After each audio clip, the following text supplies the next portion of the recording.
Student, cost of assets में क्या क्या इंक्लूड होता है? तो जब हम गुड्स को परचेज करते हैं तो परचेज अकाउंट में सिर्फ परचेज की वैल्यू आती है और जो उसके ऊपर कैरेज, वेजेस, अदर एक्सपेंस होते हैं वो इसमें इंक्लूड नहीं होते। जब लेकिन हम एसेट्स को परचेज करते हैं तो उसकी कॉस्ट में सब चार्जेस इंक्लूड होते हैं, उसके कैरेज एक्सपेंसेस भी होते हैं, उसके इंस्टॉलेशन चार्जेस, उसको फिट करने यानी उसको पुट टू यूज़ करने तक के जितने भी एक्सपेंस होते हैं वो उसकी कॉस्ट में होते हैं। जैसे हमने बिल्डिंग परचेज की 2 लाख की, उस पर 2% ब्रोकरेज दिया और 24,000 उसके रजिस्ट्रेशन के चार्जेस दिए हमने।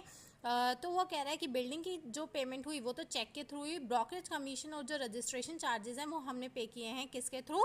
कैश के थ्रू। तो बिल्डिंग की जब हमने बिल्डिंग अकाउंट डेबिट, क्योंकि एसेट्स परचेज किया, बिल्डिंग डेबिट होगी, debit what comes in to bank, bank के थ्रू तो हमने पेमेंट, चेक के थ्रू हमने पेमेंट की है सिर्फ बिल्डिंग की, और कैश में पेमेंट की है हमने रजिस्ट्रेशन चार्जेस और ब्रोकरेज की। तो देखिए बिल्डिंग में ही सारे एक्सपेंस इंक्लूड हो गए, अलग से कोई हेड ओपन नहीं हुआ।